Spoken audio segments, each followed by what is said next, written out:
หัวหยุงหัวยองหัวมองทองกุ้งโอ้ยเนาะจะได้ทุกคนสภาพวิกฤตการน้ำมันอยู่ลาวก็เริ่มมีน้ำมันขาดแคลนหลายจุดเนาะทุกคนเริ่มมีน้ำมันขาดแคลนหลายบอนทุกคนก็เลยไปเติมน้ำมันกันเนาะแล้วก็อยู่ลาวก็เริ่มว่าให้สลับผัดเปลี่ยนกันไปเฮ็ดเวียกเนาะจนกว่าวิกฤตการน้ำมันจะดีขึ้นแต่คนลาวก็ห้องเฮียนไปย่างรัฐบาลเนาะว่ามันแพงกับยาขอให้นำมาขายแต่ขอให้มันอย่าขาดนะว่าสันสะแพงกับยังมีเงินซื้ออยู่แต่ขอให้มันอย่าขาดส่วงขาดรักขาดตอนสันสะเนาะแต่คนลาวส่วนร้ายกะเริ่มหัน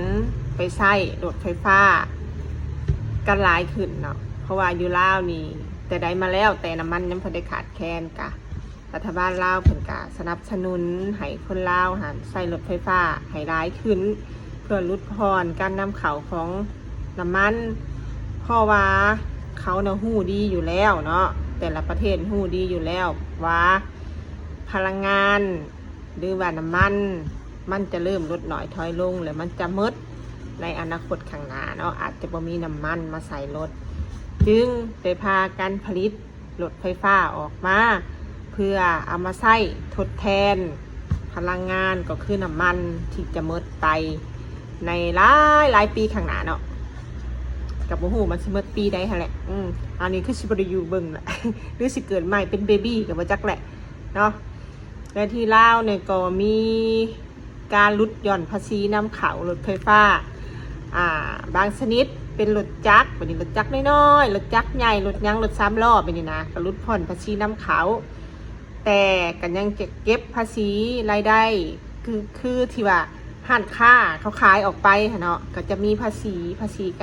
ารค้าเนาะภาษีการค้าแล้วก็อากรการค้าอากรชมไส้ประมาณนี้นะแต่ว่าภาษีนำเข้าหันจะบ่ได้เก็บเนาะกะรถก็มีหลายแบบนะมีแต่แบบงามๆทุกคนเลยแล้วก็ทนอยู่ใดที่ลาวเขาใส่เนี่ยก็บ่ค่อยมีปัญหาอย่างปานใดนะส่วนร้ายมันก็ขึ้นกับผู้ที่ใส่งานเนาะคือเขาก็จะถามเขานะว่าขอหามมันมีอย่างแน่ขอหามที่ว่าในการใส่รถไฟฟ้าเนี่ยก็คือสากนะเขาสากบ่ให้สากแซ่เนาะบ่ให้สากแซ่แล้วก็มันเต็มแล้วก็ให้ถอดนะถ้าเป็นรถใหญ่นะรถใหญ่ค่ะสมมติว่าความบรรจุมันก็คือ100มันบ่แต่ว่าให้แต่90%ก็คือต้องถอดแล้วถอดปลั๊กแล้วแต่สถานีสากอยู่ที่ลาวก็มีตลอดเนื้อฮอดใต้แล้วเนาะฮอดไส้แดนเวียดนามพุ่นน่ะแต่ก็สิยังบ่หลายจุดปานใดแต่ก็ฮอดเนาะคือข่อยจากขี่รถไฟฟ้าเนาะแต่เวียงจันทร์กับสวรรณเขตหรือไปปักเซนี่ก็สามารถขี่ไปได้เนาะเพราะว่ามันมีจุดบริการชาร์จมีหลายที่แล้วเนาะมีหลายที่แล้วแหละมีฮอดนะมีฮอดเวียงจันทร์ฮอดปักเซแต่ว่ามันก็จะมีจุด2-3 จุดแบบนี้นะมันก็ยังบ่ถึงขั้นว่าจุดละ5จุดละ10แบบนี้ค่ะนะความหลายของมันค่ะบ่มีแบบนี้รถไฟฟ้าที่ลาวใช้ก็ไม่ค่อยมีปัญหาอะไรนะทั้งรถใหญ่ทั้งรถมอเตอร์ไซค์มันขึ้นอยู่กับผู้ใช้งานด้วยแหละว่าเราใช้งานมันแบบไหนแล้วก็วิธีรักษามันแบบไหนคือรถไฟฟ้านี่ห้ามแบตเตอรี่หมดเด็ดขาดถ้าแบตเตอรี่หมดก็คือแบตจะเสื่อมเร็วและเวลาชาร์จก็ห้ามชาร์จเต็มเนาะและเวลาขี่คือเป็นมอเตอร์ไซค์นี้ถ้าดีแท้ก็ห้ามน้ำเข้าตัวลูกตรงที่เสียบกุญแจน่ะห้ามน้ำเข้าคือเวลาไปจอดนี่ก็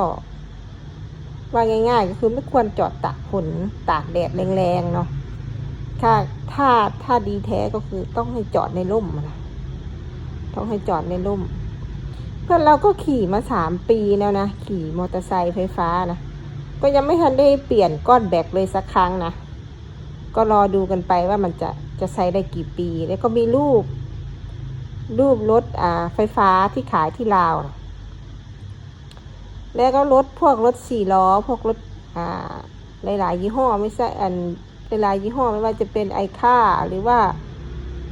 นูโววันโวอะไรเนี่ยเราก็ไม่รู้จากยี่ห้อมันเนาะแล้วก็หลายยี่ห้อนะที่ลาวน่ะก็ขับได้ธรรมดานะที่ลาวก็ไม่มีปัญหาอะไรนะไม่มีปัญหาเหมือนที่ต่างประเทศเขาออกข่าวเนาะแต่เขาออกข่าวก็จะออกข่าวแต่รถที่มีปัญหานะทุกคนดีอะไรเนี่ยแต่ที่ลาวไม่ค่อยมีข่าวเรื่องมีปัญหากันเท่าไหร่นะเป็นที่ขนาดว่าที่ลาวนี่ไม่ใช่ว่าจะถนนดีทุกเส้นนะแต่ถ้าขี่ในตัวเมืองนี่ก็โอเคถนนดีทุกเส้นแต่ออกนอกเมืองนี่ก็ไม่เท่าไหร่นะแต่เขาก็ออกนอกเมืองกันทึดๆนะก็ไม่เห็นมีปัญหาอะไรอยู่ที่คนขับแล้วก็อยู่ที่วิธีการรักษามันด้วยนะทุกคนเห็นติดที่ข่าวที่ต่างประเทศเขาก็ไม่ค่อยออกข่าวไอ้แง่ดีนะ